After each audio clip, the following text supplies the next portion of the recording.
warahmatullahi wabarakatuh. Waalaikumsalam warahmatullahi wabarakatuh. Masih bersama podcast Kita Seru. Kali ini saya ditemani sama Ustadz Abu Saifullah. Apa kabar Ustadz? Alhamdulillah baik. Dan tentunya dengan saya, Syam. Oke, Ustadz, ini kali kedua ya Ustadz ya? Iya. Gimana kabarnya kali kedua ini bersama podcast Kita Seru dan Ramadan?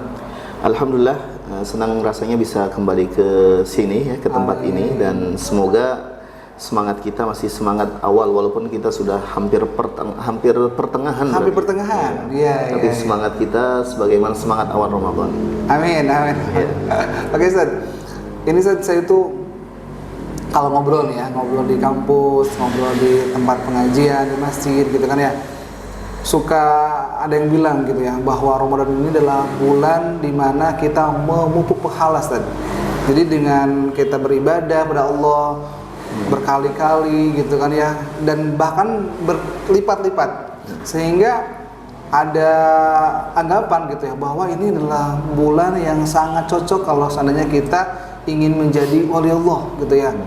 Jadi kalau di bulan-bulan biasanya gitu ya, kalau sholat puasa itu kan biasa aja gitu kan ya. Tapi kalau di bulan itu berkali lipat. Jadi kalau seandainya ingin mendapatkan sesuatu yang hebat gitu ya, menjadi wali Allah, sakti gitu ya, ataupun contohnya dapat karomah gitu ya, sepertinya bulan Ramadan cocok sekali. Nah, kira-kira menurut Ustaz bagaimana? Apa sih wali Allah? Bagaimana cara mencapainya dan tahapan-tahapannya seperti apa? Silakan Ustaz. Ya, baik. Bismillahirrahmanirrahim. Alhamdulillah wassalatu wassalamu ala Rasulillah. Amma ba'du. Terima kasih Kang Syam sekali lagi, dan pertanyaan yang bagus ya. Ini perlu kita sampaikan pada masyarakat, karena kadangkala di masyarakat ada persepsi yang berkembang tapi kurang benar gitu ya. Kurang benar. Perlu diluruskan. Perlu diluruskan. Gimana Ustaz? Jadi kadangkala kita mungkin ketika zaman dulu yang disebut wali Allah itu identik dengan kesaktian, kedigdayaan, sebagaimana tadi yang disampaikan gitu ya. Jadi yang disebut wali Allah tuh kalau sudah bisa jalan di atas air, napak sancang, ataupun dia bisa sholat di Mekah tapi jasadnya di Indonesia gitu ya. Nah, ini ada yang perlu diluruskan, karena kalau kita melihat definisi wali Allah itu ya, secara bahasa itu wali Allah itu, wali itu berasal dari kata al-walayah, yang artinya itu cinta dan juga kedekatan. Lawan katanya itu adalah al-adawah, permusuhan. Nah, wali Allah itu bisa bermakna mungkin secara cepatnya orang yang dekat dengan Allah, orang yang Allah cintai gitu ya. Lalu sebenarnya batasan atau siapa sih yang bisa menjadi wali Allah itu sebenarnya di dalam Al-Quran sudah dijelaskan gitu ya. Jadi kita kembalikan hal ini kepada Al-Quran dan As-Sunnah. Nah, maka kita lihat coba apa yang Allah sebutkan mengenai wali Allah itu di dalam Al-Quran di surat Yunus ayat ke-62 dan 63. Itu menjadi pedoman bagi kita tentang wali Allah itu seperti apa. Allah Subhanahu wa taala berfirman, a'udzubillahi minasyaitonir rajim. Ala inna awliya Allahi la khaufun 'alaihim wa lahum yahzanun. Ketahuilah bahwa sesungguhnya wali-wali Allah la khaufun 'alaihim, mereka tidak memiliki rasa takut. Rasa takut apa maksudnya? Para ulama mufassirin menyebutkan bahwa rasa takut dan khawatir ketika nanti di hari kiamat tentang peristiwa-peristiwa kiamat. Jadi Allah akan memberikan rasa ketenangan, rasa aman kepada mereka. Kemudian walahum yahzanun, mereka itu tidak bersedih. Bersedih apa maksudnya? Bersedih dari apa kenikmatan dunia yang luput dari mereka gitu ya. Dari apa yang mereka cintai ketika di dunia itu tidak bersedih walaupun harus berpisah dengan mereka gitu. Berarti ada juga gitu ya. Nah, kemudian di ayat 63 Allah Subhanahu wa taala berfirman, alladzina amanu wa kanu yattaqun.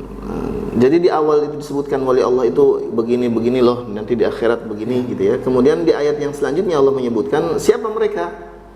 Alladzina amanu, ternyata cuma dua Kang Syam gitu ya.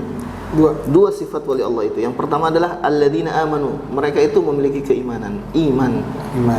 Yang kedua, wa kanu yattaqun, dan mereka itu senantiasa bertakwa. Jadi kalau kita bisa memenuhi dua syarat ini, menjaga keimanan dan takwaan, insyaallah itu tuh sudah merupakan bagian dari wali Allah. Walaupun tentu wali Allah itu kan tingkatannya banyak. Ada tahapannya. Ada tingkatannya dan juga ada tahapan untuk bisa mencapai itu. gitu ya. Bagaimana tahapannya? Oke, kita coba membuka salah satu hadis Rasulullah SAW yang dikeluarkan oleh Imam Al-Bukhari di dalam kitab sahihnya, dan kemudian dikumpulkan oleh Imam An-Nawawi dalam sebuah hadis, dalam sebuah kitab yang disebut kitab Arba'in An-Nawawiyah, hadis nomor 38. An Abi Hurairah radhiyallahu anhu qala Rasulullah sallallahu alaihi wasallam. Ini hadis ini diriwayatkan oleh sahabat bernama Abu Hurairah. Kemudian Nabi Muhammad sallallahu alaihi wasallam bersabda pada saat itu, qala ta'ala. Jadi hadis ini adalah hadis qudsi ya. Nah, hadis qudsi mungkin Kang Syam sudah tahu ya. Hadis yang Allah sampaikan tapi redaksinya dari Rasulullah. Karena kalau firman Allah yang kemudian plok segitu yaitu Al-Qur'an. Nah, apa kata Rasulullah SAW dalam hadis qudsi ini mengatakan, man adali waliyan faqad adzantuhu bil haqq. Allah Subhanahu wa taala berfirman dalam hadis ini, barang siapa yang memusuhi waliku, maka aku akan mengumumkan perang dengannya. Lihat bagaimana perlindungan Allah Subhanahu wa taala terhadap hambanya yang dicintai, terhadap para wali Allah. Jadi orang-orang yang memusuhi wali Allah, kita pun harus hati-hati nih kalau ada orang soleh gitu ya. Kemudian kita memusuhinya, itu kita langsung berhadapan dengan Allah yang menjadi pelindungnya. Nah, hati-hati. Makanya di bagian pertama hadis ini Allah menyebutkan bahwa jangan macam-macam dengan para wali Allah, jangan macam-macam dengan orang-orang soleh. Nah, kemudian di bagian yang kedua Allah menyebutkan tentang tahapan bagaimana kita mencapai derajat seperti itu. Kata Allah Subhanahu wa taala dalam hadis ini, wa ma taqarraba ilayya 'abdi bi syai'in ahabba ilaihi mimma aftaradtuhu alaihi. Dan tidaklah ada suatu apa yang dilakukan oleh seorang hambaku dalam rangka taqarrub kepadaku yang lebih aku cintai dibandingkan dengan mengerjakan apa yang aku wajibkan kepadanya. Jadi tahapan pertama kalau kita ingin menjadi wali Allah, karena setiap kita berkesempatan dan bisa untuk menjadi Allah, maka tahapan pertama yang harus kita lakukan adalah kita melaksanakan seluruh yang menjadi kewajiban kita. Rukun Islam misalnya, itu kan sudah jelas rukun Islam itu kewajiban. Salatnya, kemudian zakatnya, saum Ramadannya, dan haji kalau mampu. Nah, maka itu adalah bentuk taqarrub yang paling Allah sukai ketika kita melaksanakan yang wajib. Dan termasuk melaksanakan yang wajib ini adalah meninggalkan maksiat, meninggalkan dosa, meninggalkan larangan.